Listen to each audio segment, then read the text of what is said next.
que bom, dando as boas-vindas para vocês todos, em nome da AIIC e da APIC, que bom que conseguimos agora montar essa iniciativa e que bom que temos agora o David Violet, para essa primeira palestra do que a gente pretende que seja uma série de palestras, cursos e oportunidades de CPD, né? O famoso CPD, que é o nosso desenvolvimento profissional contínuo, é isso que a gente está buscando, e a iniciativa das duas associações foca tanto em formadores brasileiros como estrangeiros. É isso que a gente está buscando para os membros das duas associações.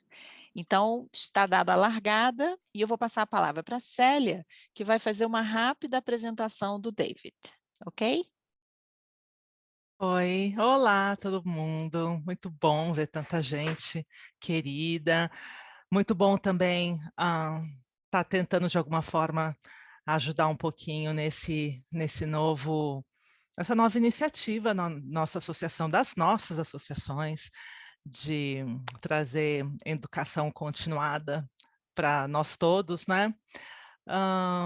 Eu fui convidada para fazer parte disso e vocês sabem que eu estou com uma presença bem, enfim, maior nos Estados Unidos.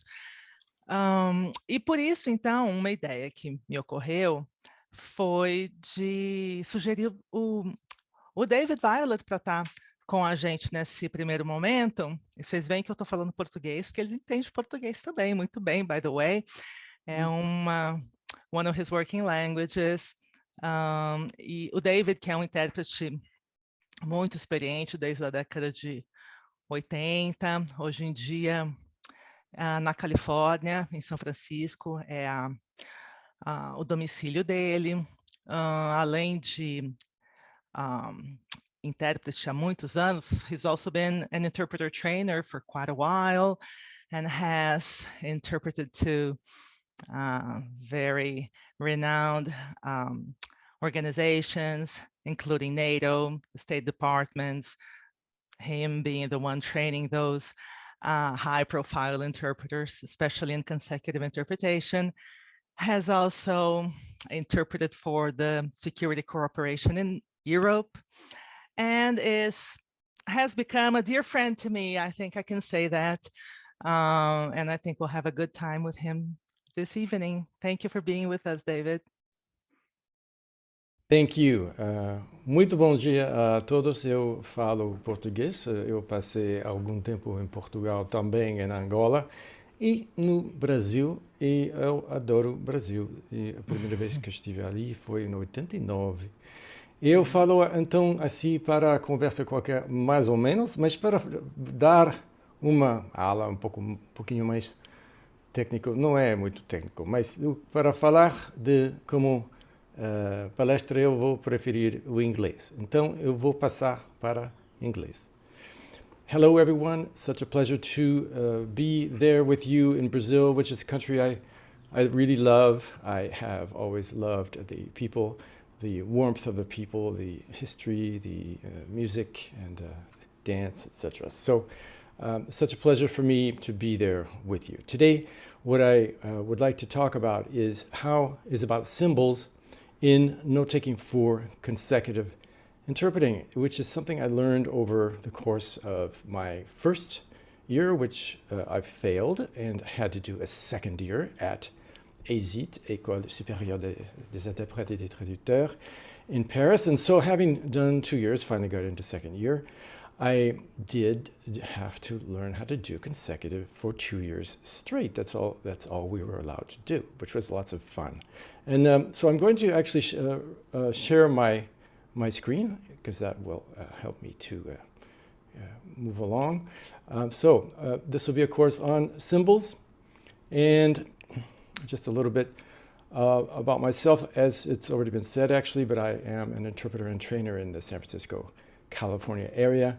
And I'd like to say that please do stick around to the very end, because I will have a little gift for you, a little tiny free course, and some other things to give to you. So please do stay until the end. So let's take a look at the overall plan. I've got 5 points.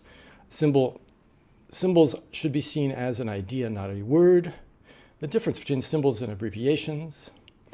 5 rules for symbols. Symbols, where you can get them. And then using symbols. Let me triple check. Is the sound okay? Everything okay? Yeah, give me a... Yes. Thanks, lovely. Okay, so let's move on to the first point I have here, which is a symbol. Symbols, as in all notes actually, should be something that denote a concept, an idea, and not a word in terms of its form. Let me demonstrate this a little bit by saying, okay, let's say that I'm interpreting from English into French, and I hear in an English sentence the word table. Of course, immediately there is a word in French, which is a simple equivalent, table.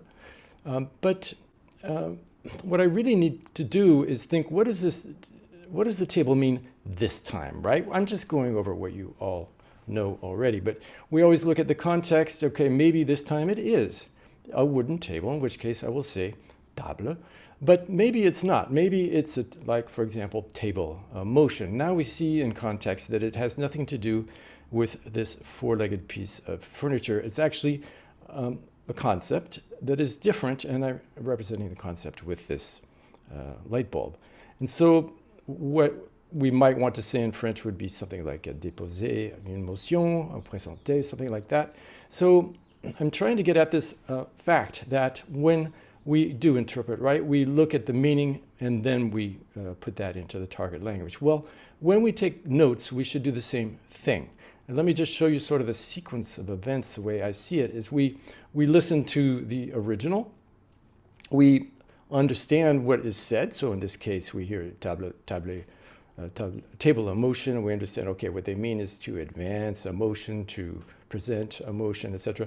And then we commit that to memory, and it becomes the idea. And then we decide what to write on that basis, right? So we're not going to write table. We're going to write something that will evoke what that underlying meaning is. Well, so that's what we will write on the page. And then later, when we're delivering our interpretation, we will see what's on the page. We will remember the idea that we formed earlier, and then we will say in the target language what we remembered earlier. So, for example, here, since this is a course about note-taking and about symbols, let's take a look at what this means. We have the table of motion and we have the idea there. So instead of writing a table or something, or the word table, we're going to, perhaps we have an abbreviation or a note that is that. For me, that's ADV. That could be advance, right? To advance a motion. So my point is that we are looking at symbols as an idea and not as a word. Here's a few more examples I'm going to go over very quickly. This is a symbol that I use and many use to basically mean you open your mouth and some kind of utterance comes out. And so I'm representing that with the word say, but it actually could be expressed by a whole series of synonyms, you know, declare, state, affirm, assert, etc. So you could use this very same symbol to denote that idea, and then on the basis of the meaning, on the basis of the register, right? If it's a major statesperson, that might be declare. If it's a kid in the woods, it might be, I don't know, he mumbled or something.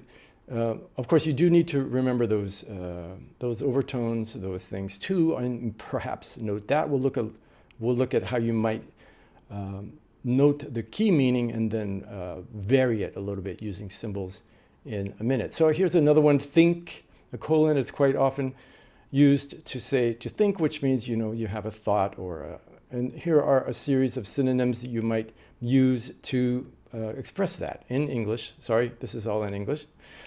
Here's another one, the world. It means the world, but of course there are all kinds of synonyms, right? The planet, Earth, etc. Here's a symbol that can mean a beginning. It's pretty intuitive, right? You've got something seems to be starting. Same thing here. Something seems to be ending. And you have a series of synonyms that could denote that meaning, as we said earlier with the table. And so I'm trying to get across on this very first point that when you do write a symbol, write on the basis of what you understood it means and not on the basis of the actual form of what was said. Now, I would also like to just take a look at the difference between symbols and abbreviations because it's important about the way I am going to teach you about the way I take symbols. A symbol is something that is set in your mind and it doesn't change, and it's got a relationship with the meaning, but you may be the only one who knows what that relationship is. I mean, the way it denotes what it denotes to you. Whereas an abbreviation is something that is generally derived according to a system, and I'll show you one system. So that's the first thing. This is memorized, and this is derived according to a system. And well, number two, you must memorize it, and it must be very completely and infallibly memorized. When you see your symbol, you must know what it means immediately. And you may also memorize some abbreviations, but it's not necessary. And now a symbol can take any shape. It could be circles and squares or whatever you want, including letters, and that's an important point for me today in my talk, whereas abbreviations are just letters. Now let's take a little bit more of a look at this. Let's say that we've decided to have an E with a circumflex, and that will be our symbol for energy. This is something that you memorize. Nobody else looking at this would know what it is. Only you do, because you memorize it. Whereas an abbreviation, there might be a system. For example, committee. I'm going to show you a little way that I do this, and I teach about this too.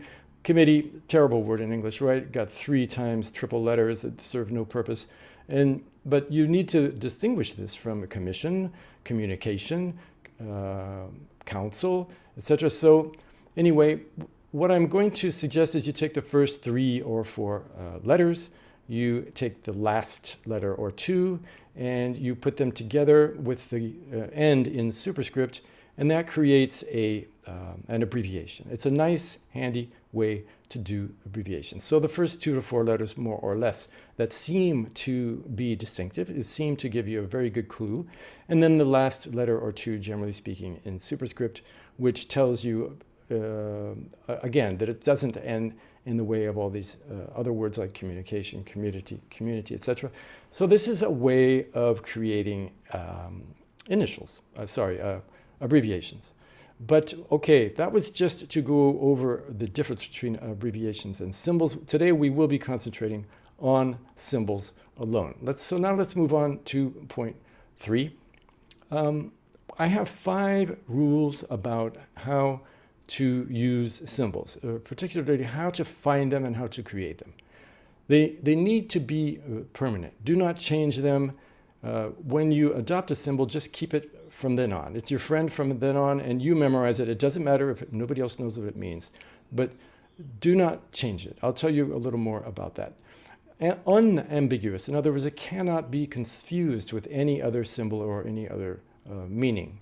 And then 3, it should in some way relate to the meaning to you. The form that it has should give you some kind of a hint as to what it means. So earlier, for example, we had the capital E for energy. We're not going to use capital T for energy, right? We use an E because it's the first letter. Number 4, it should be quick and easy. You don't want to be drawing an elaborate thing. It should be something that is quick and easy, both quick and easy. So it should be very few pen strokes, and it also should be something, it's best if it's something that your hand already knows how to draw without learning something new. And that's why I like letters. And then 5, you must prepare and memorize your actual symbols, outside of actual interpreting. You must do so during practice, get them down pat as permanent things that you remember, and do not invent them. Please don't invent them while you are doing a real job. So let's take a look at number 1. They are permanent. So for example, if I decide that the capital T for me will be trade, and then one day I think, I think I can just used that for trillion as well. I think it's gonna be fine. I won't confuse those. Well, I think that you might. So if you start changing them, even if you think it's a permanent change, it's going to lay a trap for you later. You're going to see the T and you're going to wonder, my goodness, was that trade or trillion? I don't know, and it's going to be a problem. So they should be permanent. That's number one. They must be permanent. So number two, as I was saying, unambiguous. It cannot be confused with any other symbol. So, for example, if I'm using the E with the circumflex for energy, and then I use the E with those two dots, can't remember what they're called. I'm a linguist and should know all those things, shouldn't I? Anyway, these look very similar. While you are working, it's doing consecutive. You are throwing things onto the page like crazy, just trying to keep up. And you don't want to confuse these two symbols because you didn't write it super clearly. So I would recommend the idea is not to have anything that could be confused with another symbol. So you would have something different when it comes to, say, let's say ecology. We will not use the E, you would use the ECO. Number three, there should be some kind of natural thing about the symbol when you look at it that jogs your memory, that makes sense, that says to you, okay, I see why that means that. So, for example, we have the T for trade. Of course, it's the first letter in trade. And we have the E for energy, first letter in energy. If we had used a slash, for example, with a circumflex, it wouldn't make sense. It wouldn't have anything innate about it that is connected to the meaning. So that's number three. There should be something in the form that has a natural connection with the meaning. And then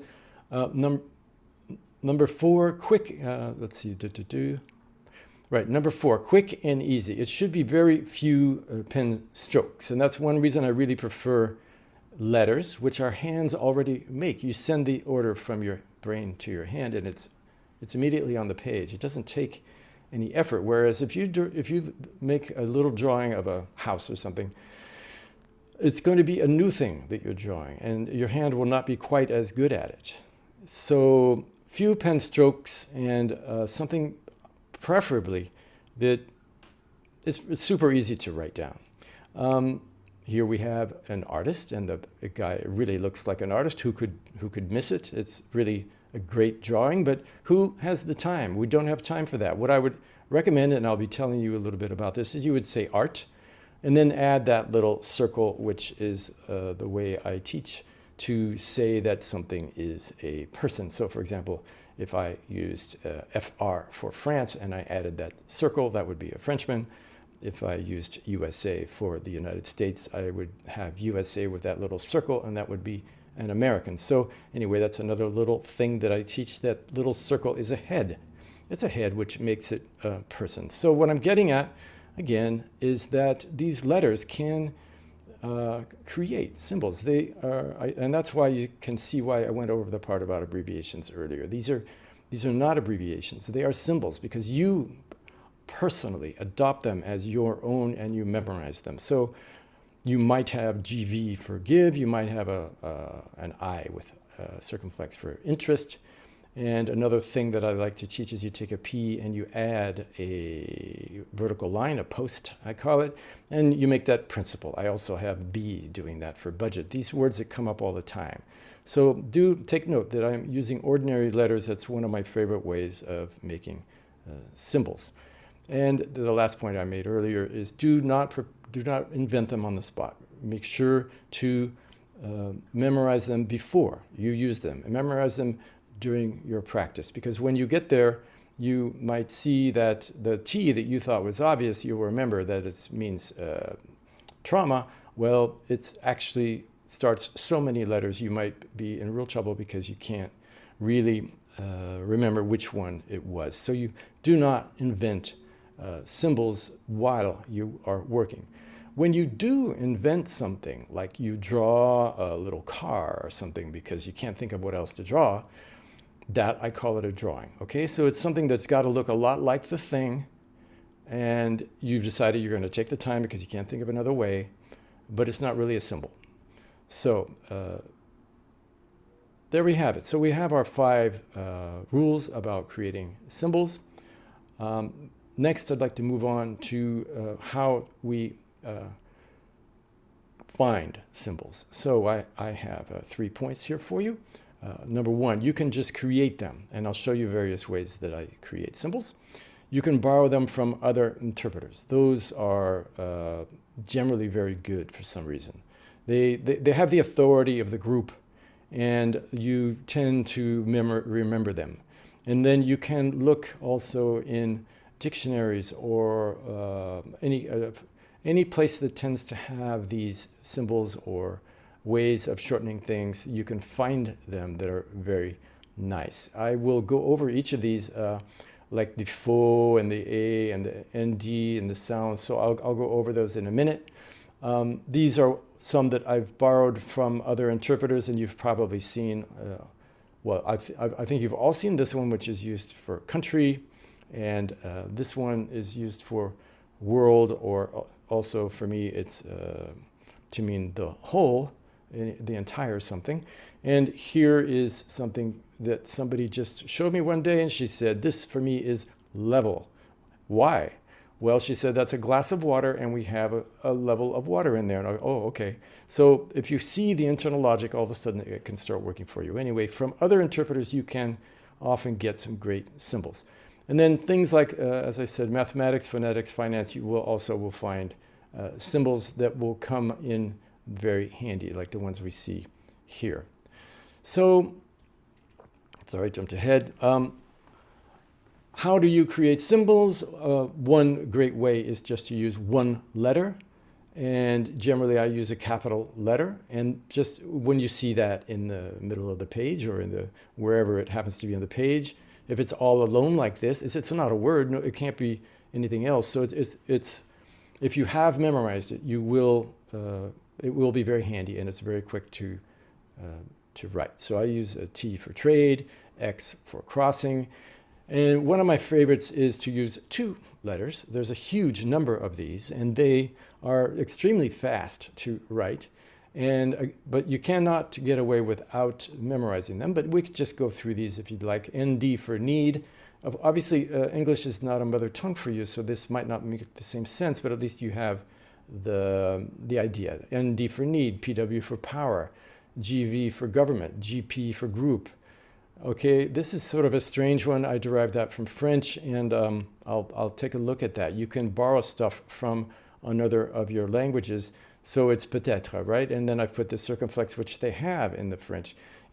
These things sometimes occur to you in practice. That's how it happened to me. Just like I was probably writing peut-être, and then I was living in France when I learned how to interpret, and I came up with this, and I said, what else could that be? As long as I memorize it, it works.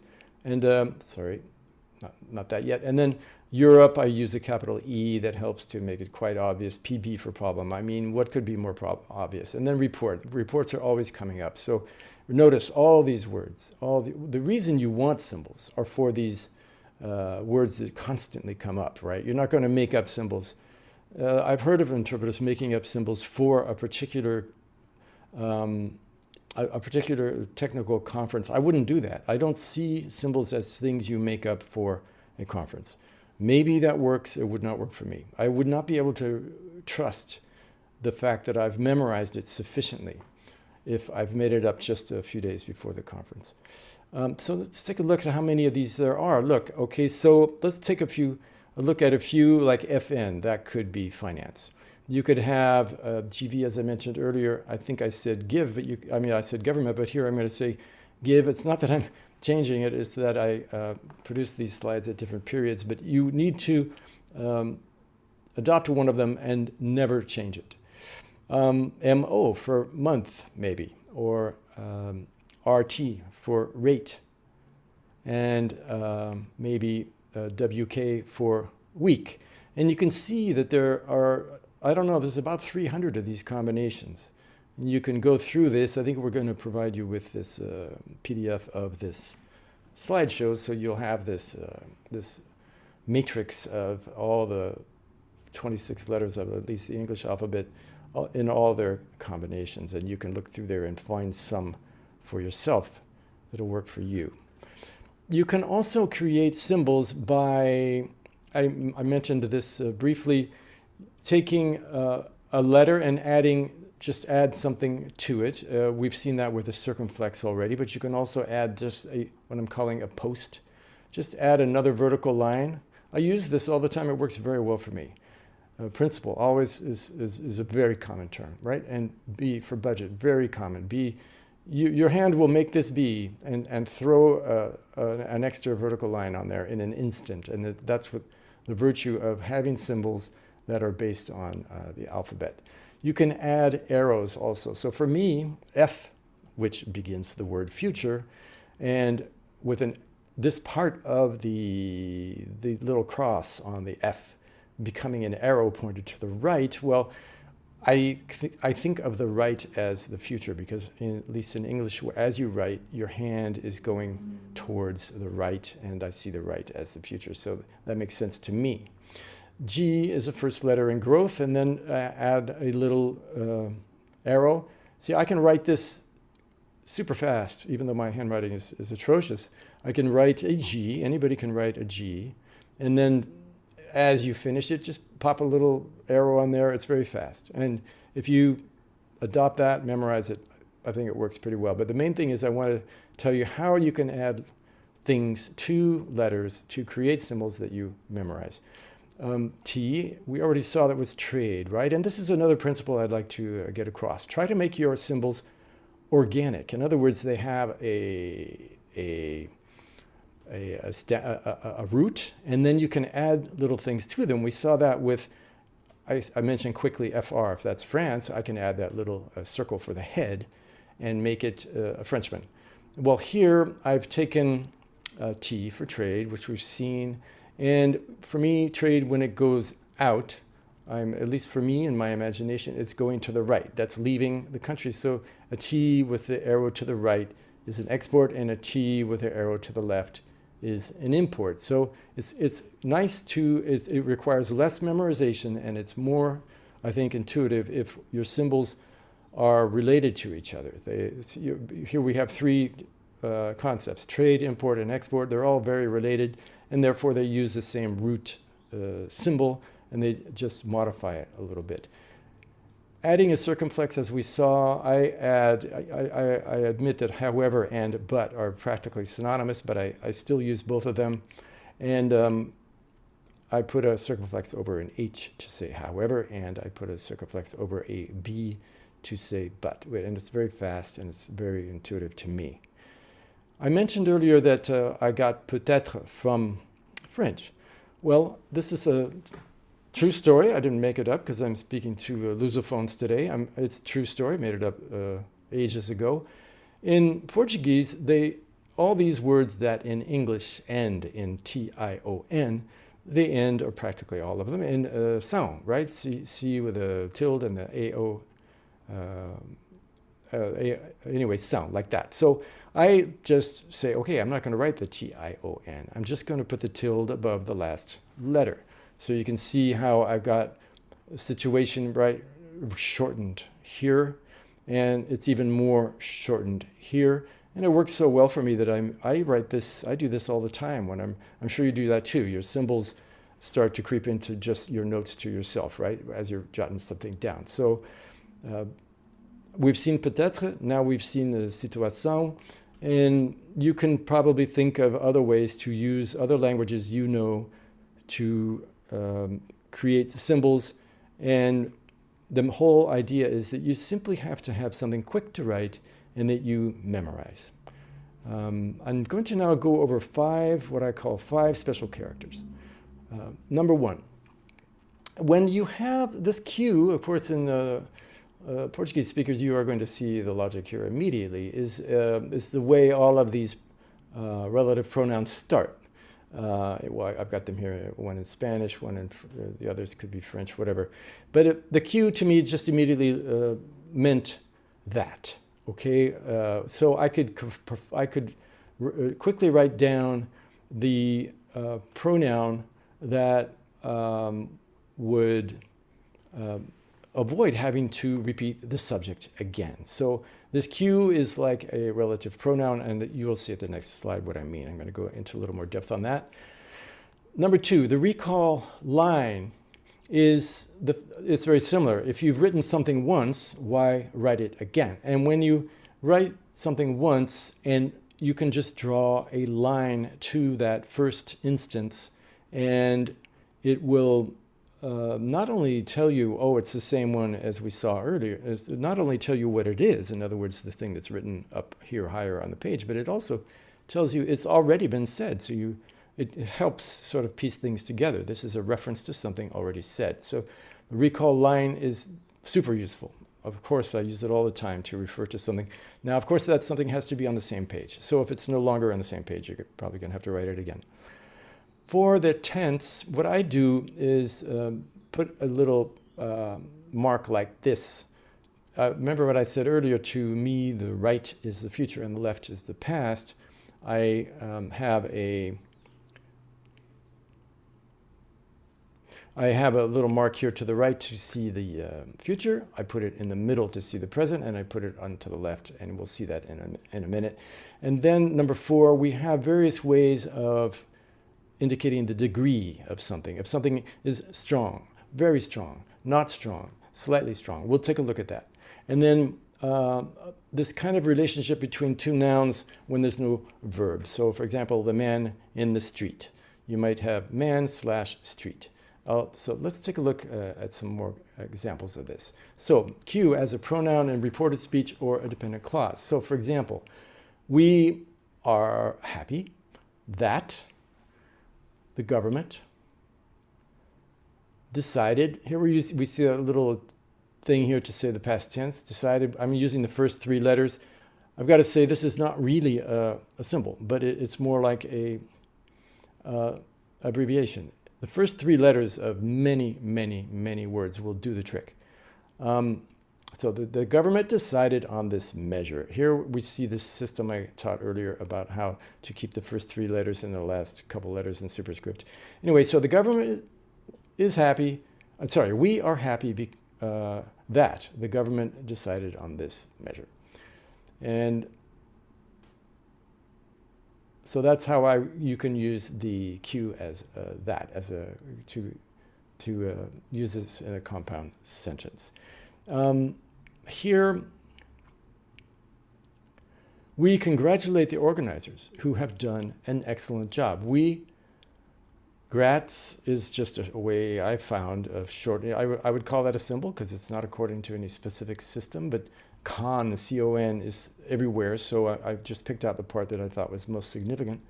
And so we congratulate the organizers. Here you see the little O that I used to say a person, and then the S for plural. We congratulate the organizers who, so I'm using the Q here to say who have done an excellent job. And I'll explain this in a second. It's underlined twice to say very good job.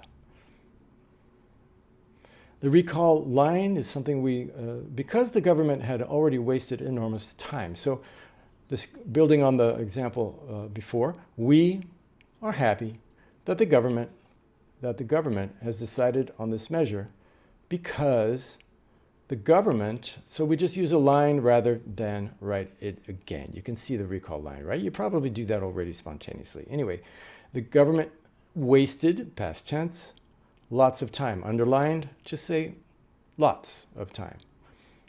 That's something we'll see in a minute. Then we have these degrees of emphasis I was saying. Remember I said strong? Here we're going to use the word nice. So if we just have the word nice, it means it just means nice. If we cross it out, it means not nice. It's a way to negate it. In fact, in mathematics, the equal sign, when it's got that cross in it, it actually means, by convention, the opposite, right? It negates it. So when you cross it out, it's not nice. If you emphasize it, it's very nice. So that's adding emphasis, just as I said earlier, lots of time. Here, if it's double underline, it would be exceptionally nice. It's sort of a superlative, saying it's a 1 degree greater. And then if it's an underline, you're diminishing from the importance. You're saying it's sort of fairly nice, less emphasis, sort of trying to understate the emphasis. So we've got the word alone, the word crossed out, the word underlined, the word double underlined, or the word with a dotted line with all different degrees of emphasis. And then number 5 was this one about the relationship. You can use this to denote the relationship between two nouns. So the man in the car, man, car.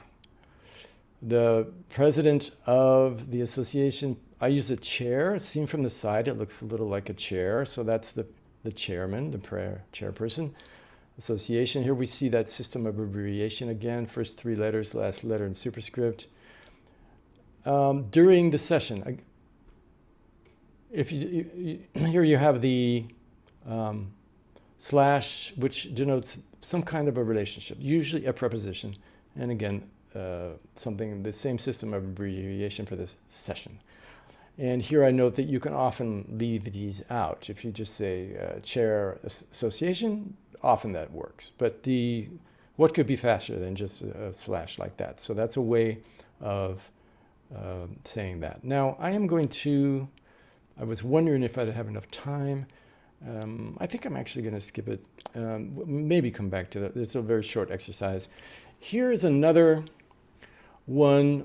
When we're taking notes, very often, they are telling us about how something has gone up or has gone down.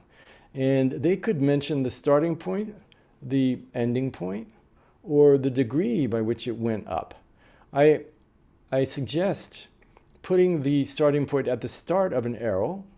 You know, when you're turning the page and you got everybody looking at you and you're nervous and it's a hard day, it's great to see something that's crystal clear. And having an arrow like this saying, you know, let's say growth has gone up, you tell yourself that in a very nice way later when you come to it.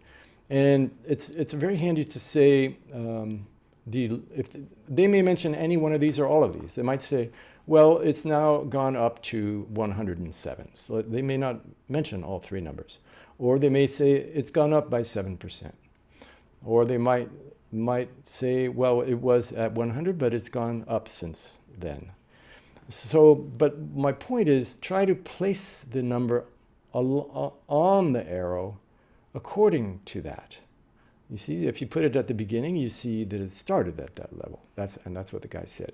If you put it at the end, it ended at that level.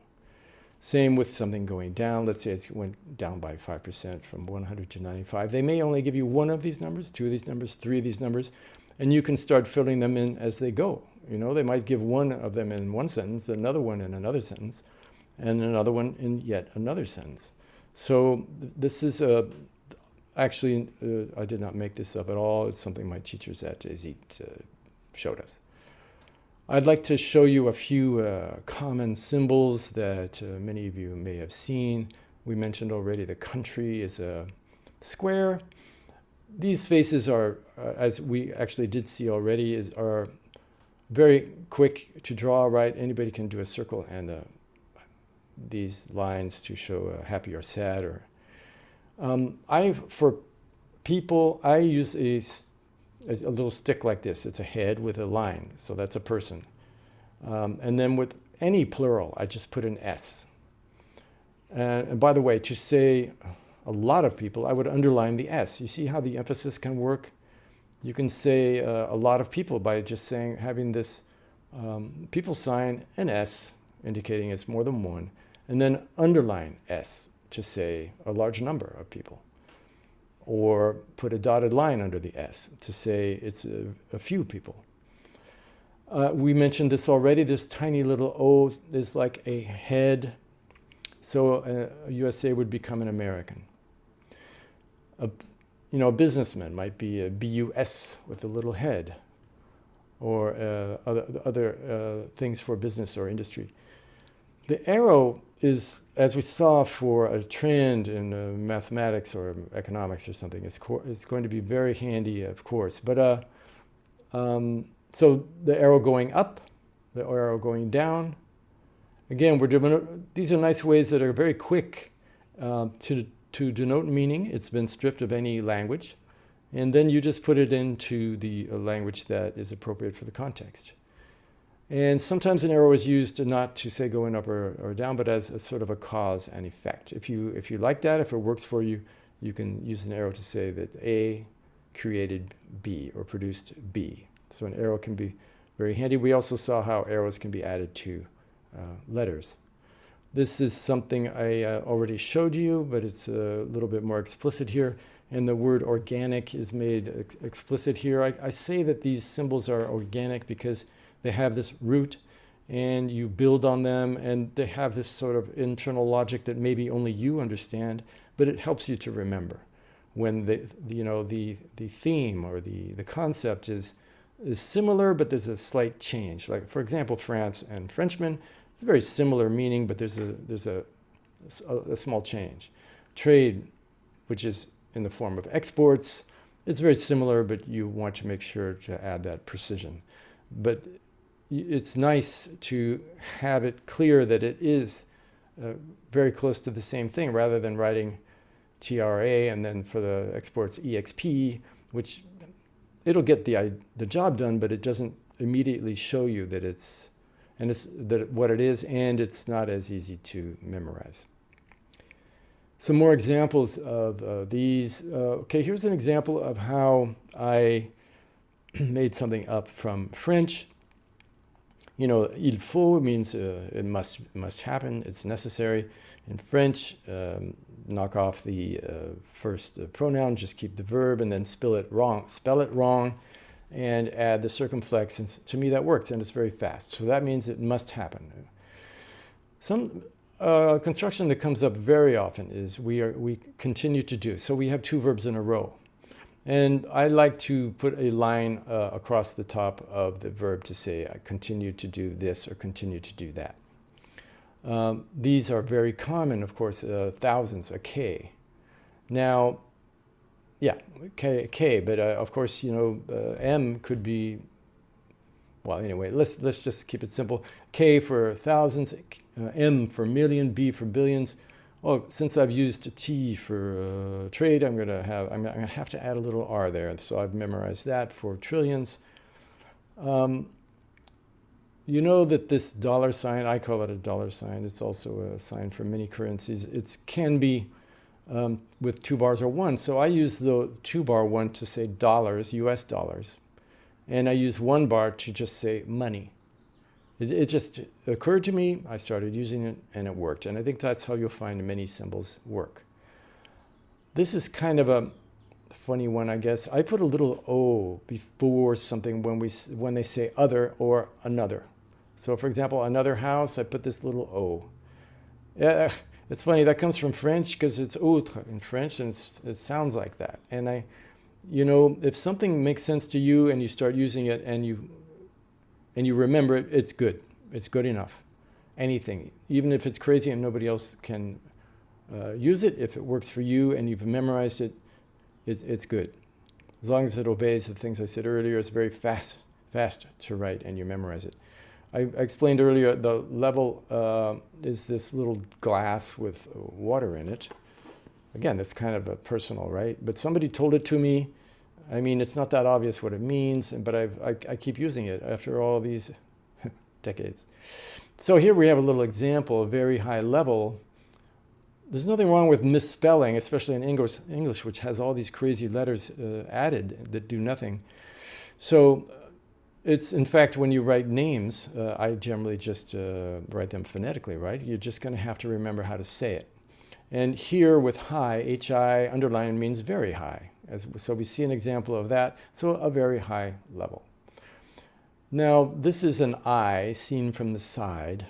And it's actually, if you look at it, it's an A turned on its side because that's how I found to do it with the computer. But if you see an I from the side, that's a nice symbol to mean a point of view, a view. Let's take a look at this, etc. So it could be various things, but it's an I. some more handy symbols. The way I see it is, you know, in a lot of speech, they say, and I've never heard of another interpreter doing this, but I do it. They often say, not only is this car elegant, but it's very fast. So this construction, not only but, also, is quite common. And it can be in a short sentence, like I just said, you know, just about the car and 2 adjectives, or it could be about a whole argument. You know, not only this new production line will save money, provide jobs, and clean up the environment, and improve the atmosphere around here and make us all rich, but also it will make the government happy and so on and so forth. So it can connect just 2 adjectives, or it can connect 2 entire paragraphs. So it's a bracket. This bracket here goes from one to the other. Not only is he smart, but he's good looking. For example, this thing here is parentheses, which indicates something was said, but I didn't catch it. But I do need to have a placeholder, because when I get there, I need to know that there's something there that I missed. And what will frequently happen is we will hear it. Let's say it's a list of countries, and they say these are the countries we are going to deal with today, and there's 3 countries, right? France, Italy, and Germany. And you don't hear the last one, because let's say you're working in remote and the sound cuts out. But then they say it again and again, right? And it becomes obvious. So the fact that you've noted that there is something there that you didn't catch will enable you to plug it in later. So parentheses to do that. I actually use bullet points to do that even more. So if I get a list of 5 countries, I will put a bullet point in front of each one.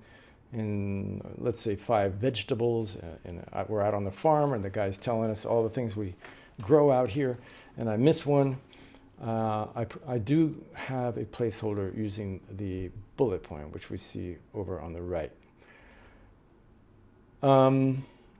This is one, it's just another example. I use this all the time, the I with the circumflex to say interest. We've seen this, the high or the highest underlined twice. Here is one that I have to say after and before. It's simply a slash with the dash either after or before. Okay, here's an example of, and I use this a lot, to say only. Now, of course, that's Portuguese, só. But what helps me is the fact that there's the accent. If I miss putting on that accent, it would look a lot like so, which means therefore. But I don't forget. So it just happened, and I kept it. KN for knowledge, CA for cause. There's always some kind of an internal logic, right? The first 2 letters here. Also here, the first 2 letters, and also because it's in both words, cause and because. New, it's not the first 2 letters, but it's 2 letters that are that stand out, that differentiate the word question. Okay, in Spanish in Portuguese you don't, but in Spanish they put the upside down. They put the question mark at the beginning. I find it's useful in any language to know that it's a question when you start out. So that makes sense to me. So I do that. And yeah, I think I was going to talk for about 45 minutes, and I think I'm pretty much right in within the time. So I promised you a couple of goodies at the end, and those goodies I'm going to tell you about them now. I'm going to put this all in the chat, because there's a whole bunch of little things that I want to give you as a little gift. First of all, at the very top is a coupon that you can plug into my website and get a 20% reduction on a series of classes. But I am first, let's see, I will be putting this, when I get it all together, I will be putting this in the chat. You will have several links. But don't worry, I'm not only going to show you things that you get a reduction on, but I'm going to show you 2 things that are free. So this class, and I will show you where it is. I'll put a link in the chat, is absolutely free if you get it today or tomorrow. And let me go through these. We have a note-taking course for consecutive interpreting. Oops, phone. We have a note-taking for consecutive interpreting. It's a main course, that's the price, and then there's a short course, which I'm going to introduce next week, actually. You're getting sort of an advance. And then there is our practices. I can't tell you how important it is to practice. You can follow what I'm doing here and get lots of tips, but it's really the sitting down with a colleague and doing it and getting feedback that leads to results. And what we do is, and we started doing it 2 years ago during the pandemic, and it was free for that time. I just felt like I had to get out of my head somehow during the pandemic, and I started doing this for free. And but starting this year, we're charging $18 a month, but I'm gonna give you the coupon for minus 20%, so you get the reduction every month. Anyway, we get together and we do one interpretation from English to English, so it's good for you if you have an English B. Many people there actually are very happy about the fact that they're improving their English B. But we work mainly on note-taking and how to do consecutives. And then we break into, it's an hour-and-a-half session twice a week, and we break into breakout rooms on Zoom. You end up with 1 or 2 other people, and someone gives an interpretation back into English, and the other 1 or 2 will give feedback. So that's number 3 as a practice sessions. And then this number 4 is the one that's going to be free for you. It's usually going to be $17, but it's going to be free with the coupon, which is free 5 if you enter that in before tomorrow night, midnight. So those are the 2 free things. I have the free course. There's a, hold on. It's not here actually, but I have a free course on symbols. It's always free. So it's not fair to say that I'm giving you something special today because it's always free on that one. But it is fair to say that I'm giving you something special on this one because it's going to be $17. It'll be free. So voila, that's what I have.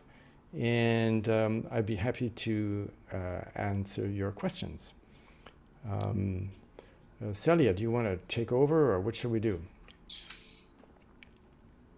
Well, I'm not really sure if I know that we will also have the opportunity to have David teaching a course for us, AIIC Brasil, in May. That's right. The 5th and 6th of May. So this is just a sample for us to get to go deeper into all this information that I find so fascinating. So if you could write down those 2 days, 5th and 6th of May, David will be with us at the same time, at 7 p.m. Brazil time. I guess there will be more to come, more information. Larissa, Fernanda, they will be bringing more details for us in the meantime. And I don't know if there's questions, comments. I promised to put it in the chat, but maybe I'm doing something wrong again. But I couldn't help seeing Silvana. I had not seen your hello. Silvana and I were at ESIT together decades ago. So, Silvana, you must remember all this stuff. I bet. Claro, claro. Você lembra tudo isso? Eu aprendi tantas coisas com você e com... Sim, aprendemos juntos, né, David? Sim, Mas sim. isso que você falou, quantas horas nós sentamos juntos ali fazendo consecutiva 1000 horas. e sendo corrigidos e Oh, meu Deus. massacrados Sim, e sim, elogiados e tudo. Oh, tudo, Foi. tudo. Tudo. Eu sentei com Silvana 1000 vezes com o Roberto, que terminou por não ser intérprete, e por o francês também, meu Deus. Sim, sim. Que bom ver você. Bom ver você também, David. Estou querendo pôr essas coisas no chat, mas não consegui. Can I switch back to English? No, it won't. It won't go into the chat. I don't know why. Am I able to write? Yes, I'm able to type, but I can't paste. Darn it. I thought I'd be able to... Bota ele de co-host, Lari. Já coloquei como co-host, Já tá? mas a gente Ué? vai colocar novamente. Peraí, só um minutinho. Talvez. sim, eu tinha voltou. sido... Sim, mas eu estava, mas teve esse problema de computador e... Isso. Ou talvez seja grande demais. Outro usuário também. Mas, are there any questions? You can ask questions in English or Portuguese. Já temos uma aqui no chat. No chat já tem uma pergunta. Sim. E que, enfim, até seria uma pergunta minha também, que eu tinha pensado nisso. Okay. A Fernanda Vilela Nunes perguntou como você faz para decidir o idioma na hora de tomar notas. Sim. This is a super common, I see. I was able to paste one, it's much shorter. Okay, so it's not a problem with it was just too long. The thing about what language to take notes in, I think the answer is, and this is a very common question, and it's, the answer is, I think you're going to like it, it's, you can use any language, anything at all. You can use any symbol, anything, because there's a reason for this. I mean, if you, what I like to say when people ask that question is, if you reason along the lines that I presented in the very beginning. In other words, we look at the word table. We're not going to automatically write table. We're going to think, okay, what is it this time? Is it the wooden thing with legs? Is it a verb to present an idea? Or is it something else? And then whatever it turns out to be, we will write something. Now, all it needs to do is to remind us of that meaning. Remind us of the meaning. And there are so many things that can do that. A target language word, a source language word, a symbol, or an abbreviation. Anything that will work, and it's through hours and hours of practice that you'll get a feel for what will work. Now, you could argue that putting in something in the target language gives you a head start. And I agree. If you happen to know, hey, I got the word for that, I'm gonna put it in there, and that way I don't have to think of it. You can do that, but it's a little bit dangerous because you might be distracting from your listening. It might not end up being that word at all, actually. It might not fit well into the way you've launched your sentence. But especially for technical terms, that can help, because it may pop into your mind. You've got it. Let's just write it down. So, in theory, you're not supposed to do that, but I know that we do. But you can. The short answer is you really can take notes in any language. Qual é o tamanho do caderno, o bloqueio que o senhor prefere utilizar? Okay, so when we were, pretty much everybody uses one like this. Now, in France, it's funny, they had no lines, but I can't find any without lines here, and the lines are fine. And the thing is also, you need to be able to throw it over the top. And they need to be attached. In my practice sessions, I see people using loose leaves. I mean, a bunch of pages, just like this. And then they end up losing them. They can't remember which one was first. It's got to be top binding and the spiral, so it won't fall out. And so that's the best. And on that subject, these iPads and things are coming in, and I don't think that they are going to help much. I mean, you still have to do the same hours of practice and thought, but it could be that for some people it just works better. I know a couple of people in my practice group who just say it's just better. They like it. They know they'll never run out of paper, although they admit the battery might die. Anyway, it's sort of linked to your question about what kind of paper. These using a tablet could be more convenient for some people. Talking Yeah. about the practice, there's a question here from Patricia. Are there fixed dates for the bi-weekly consecutive practice sessions? Yes, excellent question. We started it all in the pandemic. I took polls and things, and at the time we had a lot of people from Asia, although they sort of dropped out. So we have it for them it was, for you guys it won't work at all. It's 9 p.m. Fridays Eastern. So that would be 10 p.m. I guess I think it's 10 p.m. for Sao Paulo and Rio, and yeah, it could work. I know someone who gets up at 3 in the morning in Europe every day. I mean, every week. It's amazing. I mean, if you really want to practice, she does it. So 10 p.m. on Friday, yeah, if you don't have something else going on, it might work. I'll say so. That would be 10 p.m. Sao Paulo Friday, and then also on Saturdays at noon New York time. So that's about 1 p.m. on Saturdays, which I think is for many people would work if you really want to do it. So we get together, and I've seen people really improve, and you know, like Silvana knows. I remember after 1 year doing things that I couldn't even come close to doing. And I remember in my first year at ESIT, there were people who had failed their first year, like I ended up doing. And they were just so amazing. How could they have failed? They would do these 5 or 8 minute pieces and it seemed perfect. And they had learned in a year, in a school year. And that's what ended up happening to me to some extent. You know, I got through my first year, but except in one exam into French.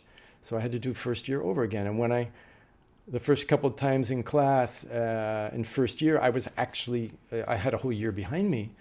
People walked up and said, that's amazing. How could you do that?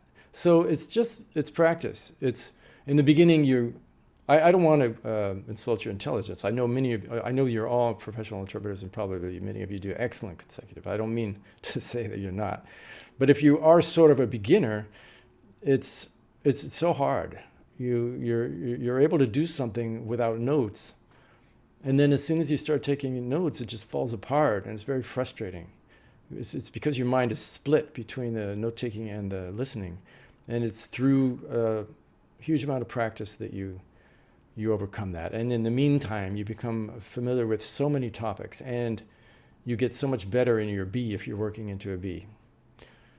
Yeah. You notice that, you know, in conversation, we avoid all those things we don't know how to say, and people say, oh, wow, you just sound like a Frenchman, it sounds great. And then I realized that I couldn't say 90% of the things that everybody was saying. I was just avoiding those things. So when you're interpreting, you can't avoid it. So you learn so much when you practice.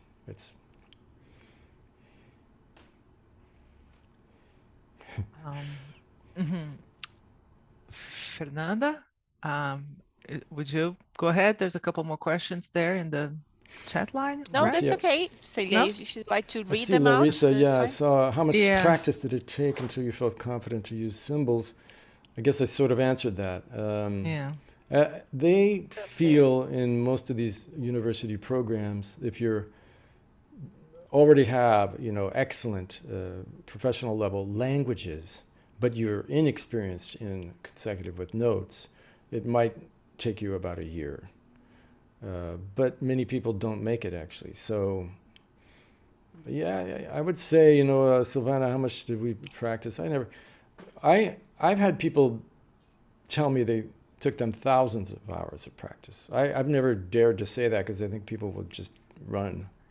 I think it took hundreds of hours to practice this. Eu não tenho a menor ideia, David, era todo dia, várias horas por dia, mas assim, não tenho isso contabilizado na minha cabeça. Yeah. While note-taking is essentially considered distracting depending on how complex the speech is, how much should you rely on your memory and how much on your notes? Is there some ideal amount of note-taking?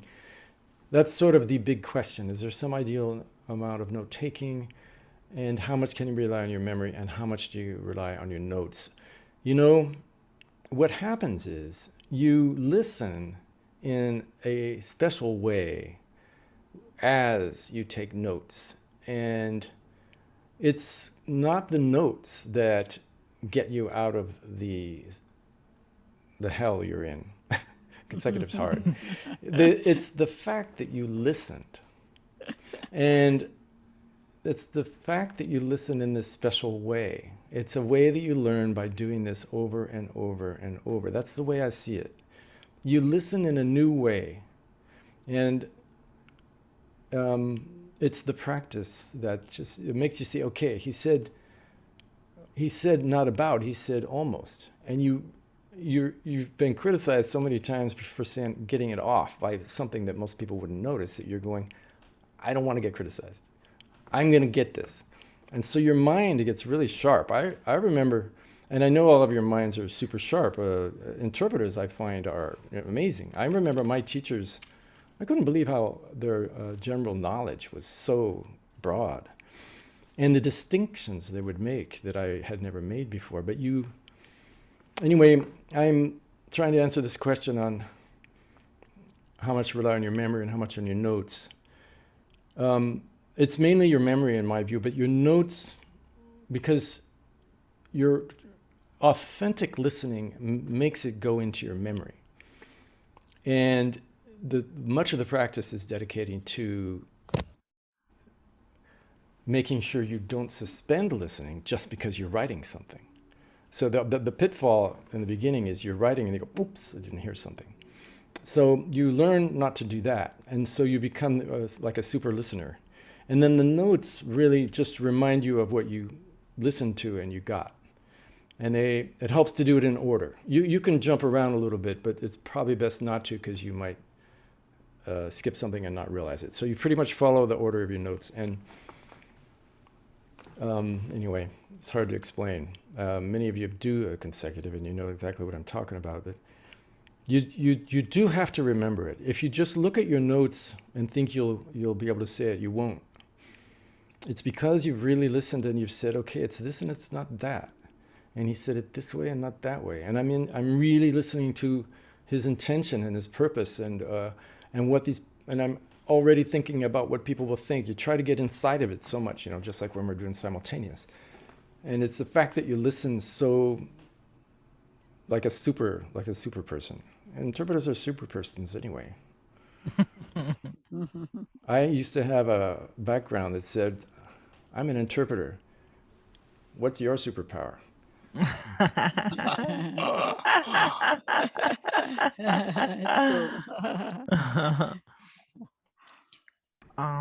So let's see, they're sort of like the virtual abacus. Interesting. Maybe it's like the virtual abacus. Interesting way to put it. Yeah. So it seems that consecutive is sort of making a comeback. I just started teaching it for free because I just felt stuck at home, and also because I had given these courses and I knew people would forget if they didn't start doing it. So I just offered it for free.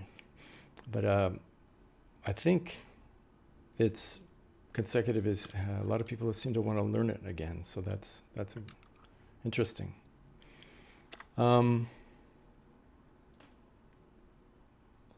So any more questions? I'm looking at the chat. After all these years, you're still acquiring and developing new symbols. I'm a little bit tired. But I don't really make it into a constant effort like I used to. I did enormously during school, and I did regularly for many years after that. And occasionally, yes, I think, especially when I hear about a good one, or I do pick them up, but I don't do it systematically. There's a guy named Andrew Gillis. You've heard of him, right? Many of you have heard of him. He has a book on this, 2 books at least, on note-taking for consecutive, and I highly recommend both of those books. And I can't remember the number he says, but one of the very first things they told us at ESIT was don't fall for these lists of symbols that will start circulating among the students. It's not going to do it for you. Memorizing a long list of symbols is not going to do it. It's that the way I picked up almost all my symbols was just noticing that these words kept coming back, and maybe asking Silvana or somebody else, how do you write this? And we would share symbols. But yeah, I mean, to share them, but in context, a long list, and trying to have, over 100 symbols, I don't think it's that helpful. Although I may be wrong. I gave a class here in San Francisco, and a Russian interpreter came from London all the way here. I think he came mainly just to write it off, but because he was very good, he wrote almost exclusively in symbols. They seem to have, in his school, a system where almost everything you write was a code, like a symbol. Maybe it does help, but in the way I learned, it's not the way you do it.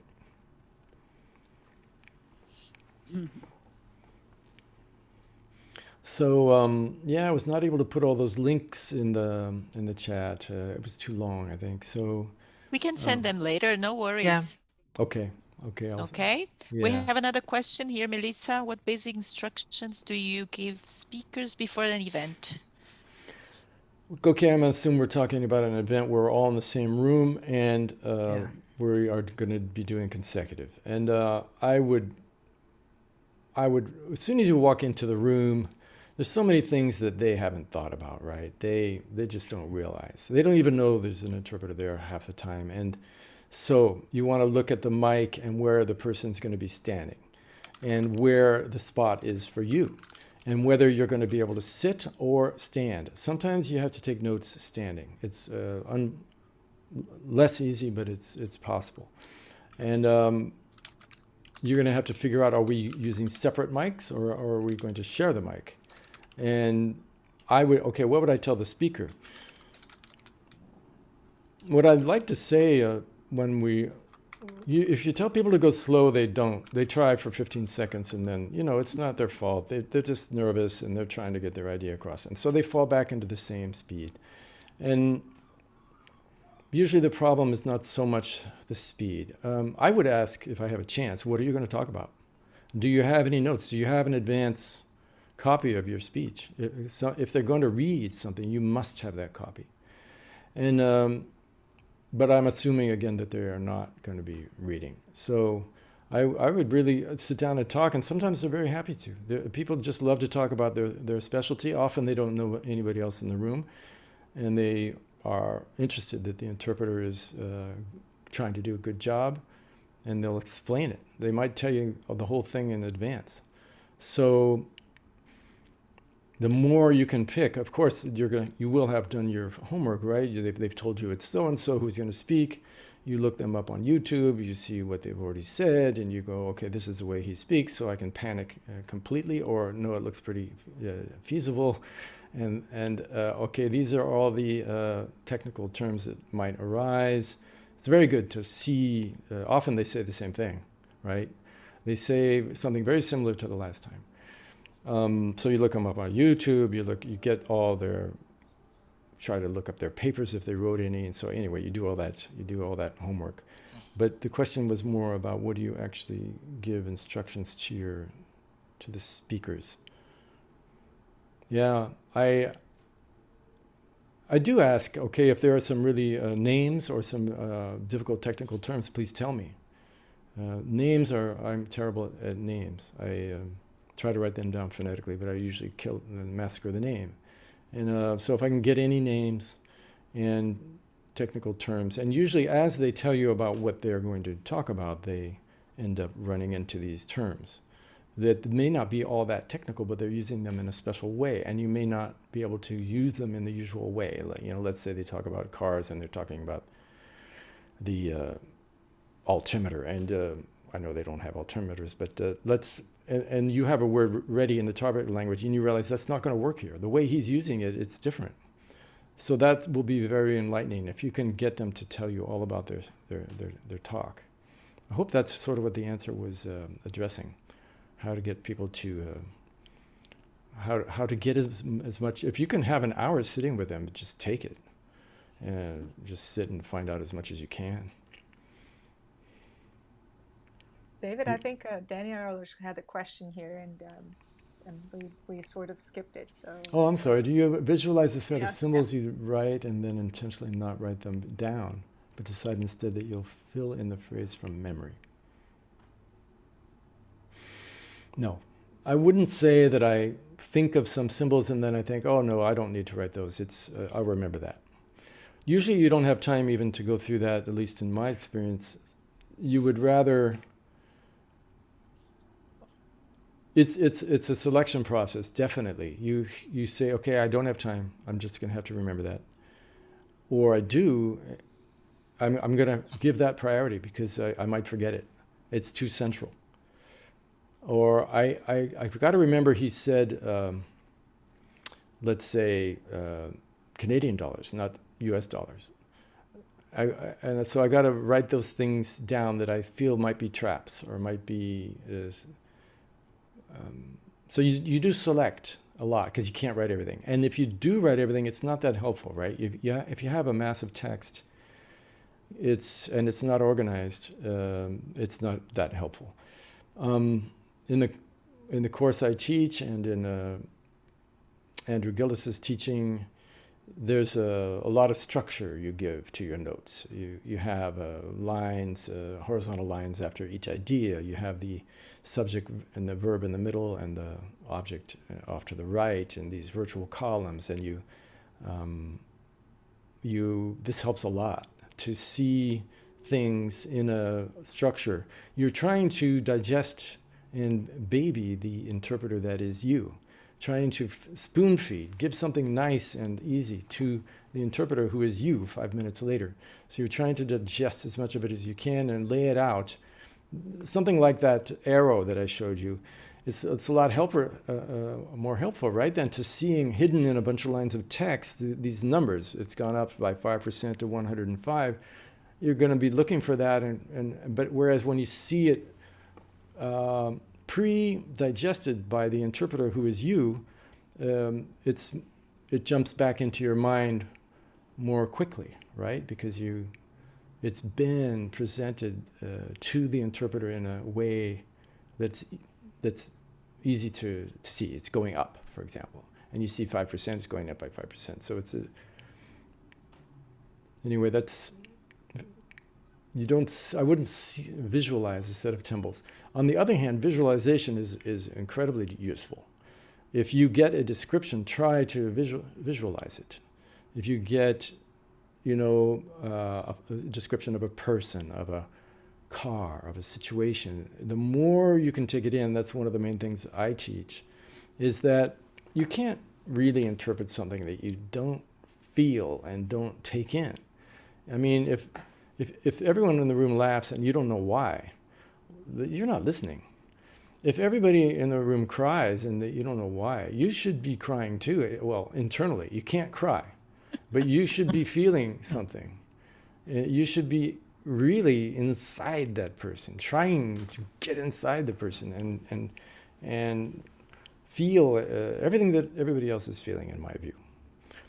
And visualization is part of that. They're trying to make you see something, so you should see it when people give a description, right? Now, we do have another question here from Amanda, and I think we should make it maybe the last one, unless someone has something urgent that you'd like to ask. If not, because it's about almost 8:30 and it's late, and Okay. we're all tired. And Sure. But it has been delightful. Thank you, David. Please, do you ask speakers to talk for a certain amount of time, or at least not to exceed a certain amount of minutes? Yeah, to be honest, if I'm feeling lazy, I wish they would just speak a paragraph at a time and we'll do it without notes. Great. I'll be honest with you. I mean, when I write, my hand hurts a little bit. I don't like taking notes, but I probably shouldn't say that. It's like a bad professor or something. But the thing is about notes is you can't stop people. If you do, you could be ruining something you don't realize. The person may be building up for an effect, or in many ways, interrupting the speaker because you can't remember beyond a certain point is being a bad interpreter. So, you know, they may have an effect, they may forget what they were about to say when you interrupt them, all kinds of things like that. And then there's the thing that you can't tell them. They're in another room speaking in a microphone over there. Or they don't even realize there is an interpreter. So they're just going, who is this guy? And but if your question is not to exceed, it's interesting. In my course, I learned about actually in an AIIC, in the AIIC Birth of a Profession, that book, that after World War I, there are various testimonies by interpreters that they would do consecutive for an hour. That's pretty amazing. And it's said that if you can do a consecutive for 5-8 minutes, you can do one for 20 minutes too. Your hand gets tired and you will get tired, but you could potentially do it. To be really honest, I would rather the person go paragraph by paragraph and I remember as much as I can and I just write down a few of the things like numbers that I can't. But if it's a speech, you don't do that. I'm talking about, let's say we're doing a factory visit, or we're going out on the farm and they're going to tell all about and which I've done 1,000 times, they're going to tell about all the vegetables and how the cows do this and all. And it's kind of cool just to do a paragraph at a time and remember. But if it's a real speech, or if it's any kind of situation where there's no way you're going to interrupt him, either because it's physically impossible or because it would ruin the effect, you've got to take notes and do the whole thing. Okay, let's say the guy is amenable to doing it in several parts. I would tell him, try to keep it to 5 minutes. But and that way he'll probably do 8 minutes, which is about as much as I want to do. Something like that. So what do you say, Silvana? Such a pleasure to see you. Yeah, such a pleasure to see you too. Well, anyway, so I guess we are ending at the half hour, and it's been great. I am passionate about this, and I'm sure many of you are. And when you run into trained interpreters who get into this, it's always such a joy. And conversely, if you have to work with somebody who hasn't got much training, it can be less gratifying. So anyway, it's great to be with you there in Brazil, and thank you for taking the time to listen to me. I hope it was useful. David, nós é que agradecemos. Tem último comentário aqui. Nosso gentil speaker se parece tanto com Christoph Waltz. Pronto, falei. Não resistiu, também tinha que chamar a sua atenção para isso. That's so funny. Yeah, my ex-girlfriend used to say that, and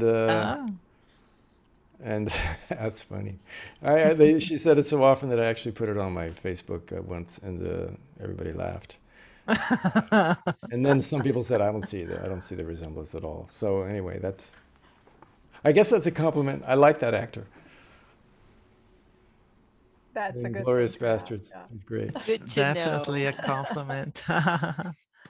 It was a great pleasure, David. Thank you so much. Muito prazer. Muito obrigado por tomar tempo do seu horário cargado, como dizemos sempre os intérpretes. Muito obrigado. Obrigada a você. E a gente Muito se vê obrigado. em breve, hein? Até breve. Esperem as notícias. Sim, a gente tem uma aula que vamos dar, não me lembro as datas. Maio, 5 e 6 de maio, não é 5 e isso? 6 de Sério? maio. 5 e 6 de maio vamos dar uma aula sobre tudo isso mais detalhado. Exatamente. Isso. Estaremos aqui. Muito bom. Ok, muito bom. Ok, beijo. Obrigada, gente. Muito obrigada. Obrigada. Tudo de bom. Obrigada a todos. Tudo de bom. Obrigada, beijo. Boa noite, bom descanso. Obrigada pela presença. Ok, eu vou tchau. Eu vou dizer tchau, tchau. Tchau, tchau. Até. Tchauzinho, David. Muito obrigada. pessoal. Boa noite, fiquem à vontade para quem estiver cansadinho e quiser se desconectar. Nós também já Boa estamos aqui noite. preparando para Já. desacelerar e já a gente entra em contato para falar um pouco mais. Beijo, bom ver vocês todos. Beijo, Um beijo beijo. para todo mundo. Beijo, gente. Tchau, Boa tchau. noite. Obrigado, Célia. Tchau. Obrigado, Larissa. Beijo. Obrigada, Obrigada, Paulo. Obrigado, Paulo. Fernanda, também. Obrigada, Clarice Beijo, também. Paulo, tudo de Um beijo, bom. gente. Obrigada, Beijo, Nanda. até. Boa noite. Lindas. Tchau, Célia. Tchau, Show tchau. de bola. tchau. Obrigada por tudo. Imagina, um beijo, gente. Até a próxima. Outro, até mais.